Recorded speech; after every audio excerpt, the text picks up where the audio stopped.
आप सभी के लिए पीजीआई चंडीगढ़ की तरफ से न्यू रिक्रूटमेंट के नोटिफिकेशंस आउट हुए हैं। ये जो वैकेंसी रहने वाली है परमानेंट बिहाफ पे रहने वाली, इसका विज्ञापन आज की डेट में रिलीज़ किया गया है। तो बात करेंगे यहाँ पे क्वालिफिकेशन क्या रहने वाली है और कौन कौन से कैंडिडेट हैं जो फॉर्म फिल कर सकते हैं। देखिए, कोई भी ऑफिशियल नोटिस आती है सबसे पहले आपको उसी की ऑफिशियल वेबसाइट पता चल जाती है। तो ये नोटिफिकेशन आपको रिक्रूटमेंट के सेक्शन में क्लिक करना है। इसके बाद यहाँ पे आपको वैकेंसी दिखेगी, आज ही का नोटिस है, आप जाकर डाउनलोड कर सकते हो। हमने ऑलरेडी नोटिफिकेशन डाउनलोड किया है, सीधा चलते हैं नोटिस की तरफ। आपके लिए क्या इंपॉर्टेंट नोटिस आने वाला है। देखिए, ये वाला नोटिस आपको व्हाट्सएप पे शेयर कर देंगे, आप यहाँ पे जाके क्लियर नोटिफिकेशन रीड कर सकते हैं। इसके लिए आप व्हाट्सएप ज्वाइन करें, लिंक डिस्क्रिप्शन में प्रोवाइड कर दिया है। बात करें क्या कितनी पोस्ट आने वाली, कौन कौन से कैंडिडेट हैं जो फॉर्म फिल कर सकते हैं, मैंने आपको क्लियर कर दिया। ऑफिशियल वेबसाइट से या आप व्हाट्सएप से या लिंक डिस्क्रिप्शन में डायरेक्ट प्रोवाइड कर देंगे, आप डायरेक्ट यहीं से फॉर्म फिल कर पाएंगे जब भी इसके एप्लीकेशन फॉर्म स्टार्ट होंगे। बाकी इसकी जो नोटिफिकेशन रीड है आप यहाँ से जाकर रीड कर सकते हो। बाकी आने वाली समय में जो भी वैकेंसियाँ होती हैं, अगर आपसे मिस आउट होती हैं तो चैनल को सब्सक्राइब करके बेल आइकन ऑल पे कर लेना। ऑल पे करने ये से ये होता है कि जो भी आपकी वैकेंसियाँ होती हैं आपको टाइम टू टाइम पता चल जाएगी। तो इसके लिए आप बेल आइकन ऑल पे जरूर क्लिक कर लेना। अब बात करें यहाँ पे सैलरी क्या रहने वाली, क्वालिफिकेशन क्या आने वाली, ये आप नोटिफिकेशन रीड कर सकते हो। हम आपके लिए यहाँ बता देते हैं क्वालिफिकेशन और सिलेक्शन प्रोसेस। तो देखिए, यहाँ पे जो आपके लिए ऑर्गेनाइजेशन रहने वाली है वो आपकी पीजीआई चंडीगढ़ की तरफ से रहने वाली है। पीजीआई के दो ही हॉस्पिटल हैं ऑल इंडिया में, एक आपका लखनऊ में है, एक आपका चंडीगढ़ में। वो आपका एसजीपीजी यानी Sanjay Gandhi post graduate institute of medical science है, ये आपका post graduate institute of medical science Chandigarh है।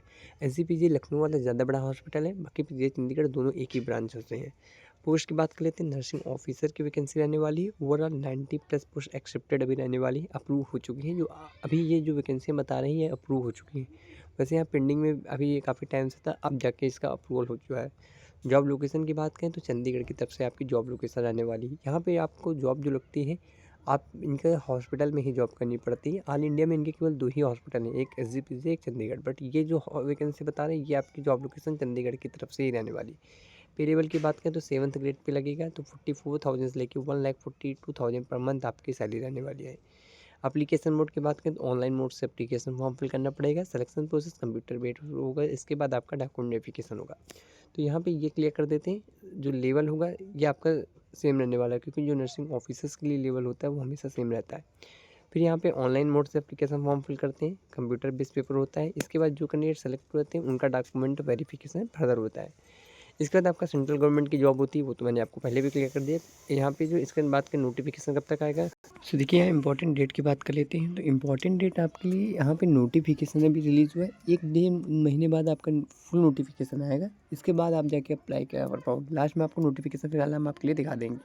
अब बात करते हैं क्वालिफिकेशन, क्योंकि मोस्ट इंपॉर्टेंट होता है क्वालिफिकेशन क्या रहने वाली। तो इसके लिए आप जस्ट नीचे आए तो वैकेंसी डिटेल देखने को मिलेगी। ये पीजीआई चंडीगढ़ की तरफ से वैकेंसी रहने वाली है, मैंने आपको पहले भी क्लियर किया है। टोटल 94+ पोस्ट रहने वाली, लेवल 7 का ग्रेड पे होगा, 94+ पोस्ट है। और यहाँ पे जो क्वालिफिकेशन है नर्सिंग ऑफिसर्स के हिसाब से रखी जाएगी। नर्सिंग ऑफिसर में जो रिजर्वेशन होता है सबको मिलता है, ओबीसी होते हैं तो ओबीसी वाली category, SC ST EWS. Salary level 7 का गेट लगेगा, 44,000 स्टार्टिंग सैलरी होती है। 75 या 72,000 पर मंथ आपके अकाउंट में आती है, टीए डी एच आर तब आप मिला के। यहाँ पे बात कर लेते हैं आपके लिए एजुकेशन क्वालिफिकेशन क्या होती है। तो एजुकेशन क्वालिफिकेशन, आपने अगर बीएससी नर्सिंग किया है तो आप फॉर्म फिल कर पाते हो, प्लस आपने अगर जेएनएम किया है तो फॉर्म फिल कर पाते हो। यानी बीएससी नर्सिंग और जनरल नर्सिंग मिडवाइफरी में अगर रजिस्ट्रेशन है तो फॉर्म फिल कर पाओगे। विदाउट रजिस्ट्रेशन कोई भी कैंडिडेट फॉर्म नहीं फिल कर पाएगा। काफ़ी कैंडिडेट को काफ़ी डाउट होते हैं, तो बिना रजिस्ट्रेशन के आप कहीं पे भी किसी भी पोस्ट में अप्लाई नहीं होते हो। तो जिनका रजिस्ट्रेशन हो चुका है कि वही कैंडिडेट यहाँ पे फॉर्म फिल कर पाएंगे। जब तक डेट नहीं आती, लास्ट डेट तक अगर आपका रजिस्ट्रेशन नंबर आ जाता है तो आप सिंपली अपलोड करके फॉर्म फिल कर पाते हो। तो क्वालिफिकेशन बीएससी नर्सिंग जेएनएम के कैंडिडेट फॉर्म फिल कर पाएंगे। Registration Indian nursing council, state nursing council में होना चाहिए, किसी भी स्टेट नर्सिंग काउंसिल में हो तो कोई प्रॉब्लम नहीं होती। बीएससी नर्सिंग वालों के लिए कोई भी एक्सपीरियंस नहीं रिक्वायर्ड होता है, आप चाहे किसी भी कैटेगरी से फॉर्म फिल कर रहे हो। अगर जेएनएम हो तो आपके लिए 2 साल का एक्सपीरियंस है, एक मिनिमम 50+ बेड हॉस्पिटल का एक्सपीरियंस लगता ही लगता है। वैकेंसी में एज लिमिट बात कर लेते हैं, 18 से लेकर 35 साल तक की एज लिमिट आने वाली, मिनिमम मैक्सिमम। रिजर्वेशन दिया जाएगा ओबीसी वालों के लिए 3 साल और एसटी एससी वालों के लिए 5 साल। पीडब्ल्यूडी के लिए 10 साल का एज रिलैक्सेशन प्रोवाइड किया गया है। एक्समैन सर्विस यानी आपके फादर या आपके मदर अगर एक्समैन सर्विस यानी आर्मी, नेवी या इंडियन किसी भी डिफेंस से हैं तो उनको 5 साल का रिलैक्सेशन अलग से प्रोवाइड किया जाएगा। अगर एससी एसटी हो तो अगर आपके फादर एक्समैन सर्विस से तो आपके लिए यहाँ पे 10 साल का हो जाएगा। ओबीसी से हो तो 8 साल का रिलैक्सेशन प्रोवाइड कर दिया जाएगा। ये एक्समैन सर्विस को 5 साल का वैलिडिटी अलग से दिया जाता है। बात करें यहाँ पे वैकेंसी में सिलेक्शन प्रोसेस किस होगा, तो कंप्यूटर बेस्ड टेस्ट होगा, फिर डॉक्यूमेंट वेरिफिकेशन होगा, इसके बाद जाके आपका मेडिकल होगा। ये सिंपल से 3 स्टेप होते हैं। पहले जो कैंडिडेट्स कंप्यूटर सीबीटी क्वालिफाइड कर लेते हैं, फिर उनका डॉक्यूमेंट वेरिफिकेशन हो जाता है, इसके बाद आपका मेडिकल हो जाता है। यहाँ पे बात कर लेते हैं एग्जाम में किस हिसाब से सब्जेक्ट रखे गए हैं, तो देखिए सब्जेक्ट की बात करते हैं। तो यहाँ पे जो सब्जेक्ट आपके रखे गए हैं, नर्सिंग के 80 क्वेश्चन रहने वाले हैं। फिर इसके बाद 10 नंबर की जनरल अवेयरनेस आती है, 10 नंबर की इंग्लिश आती है। ओवरऑल आपके यहाँ पे 100 क्वेश्चन होते हैं, जो 100 नंबर के आपके होते हैं। ये आपका PGI-MR का सिलेबस रहता है। कंप्यूटर बेस्ड पेपर होता है, माइनस मार्किंग होती है, मैंने आपको पहले भी बताया है। 2 घंटे का आपका यहाँ पे पेपर रहने वाला है।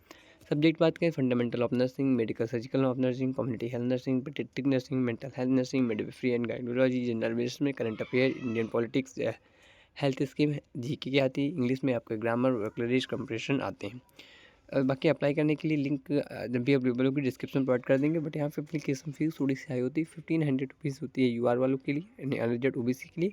और SC/ST के लिए 800 रुपये एप्लीकेशन फ़ीस होती है। विकलांग कैटेगरी के लिए एप्लीकेशन फ़ीस नहीं पड़ती है। डॉक्यूमेंट जो जो लगेंगे आपको यहाँ पे टाइम टू टाइम बता दिया जाएगा। तो ये ऑफिशियल नोटिस था। अब हम आपको ऑफिशियल एक बार नोटिस भी दिखा देते हैं। तो देखिए ये इनका ऑफिशियल नोटिस है, आप चाहें तो ये भी रीड कर सकते हैं। जिसमें ब्लड ट्रांसफ्यूजन ऑफिसर्स की वैकेंसी रहने वाली लेवल 11 का गेट पे होगा, एक वैकेंसी रहेगी। सिस्टर ग्रेड 3 की वैकेंसी रहने वाली, लेवल 7 का गेट पे होगा, 92 वैकेंसी रहने वाली। न्यू सीनियर नर्सिंग ऑफिसर का होगा तो 3 वैकेंसी रहने वाली है। अदर सुपरिटेंडेंट के लिए होगा तो 1 वैकेंसी रहने वाली। Pharmacist, store keeper, medical recorder, अलग अलग वैकेंसी रहने वाली। तो ये अप्रूवल हो चुका था, मैंने आपको ऑफिशियल नोटिफिकेशन में दिखा दिया। अब कोई भी डाउट नहीं होना चाहिए। बाकी आप जैसे जानते हैं कोई भी वैकेंसी होती है टाइम टू टाइम चैनल के माध्यम से बताते रहते हैं। इसके लिए अगर पहली बार है तो चैनल को सब्सक्राइब करके बेल आइकन ऑल पे कर लेना। इससे आने वाली जो भी वैकेंसी होंगी आपको टाइम टू टाइम पता चल जाएगा। कोई भी डाउट हो कमेंट सेक्शन में कमेंट कर देना जाके। मिलते हैं नेक्स्ट वीडियो के साथ, जब तक के लिए थैंक यू वेरी मच।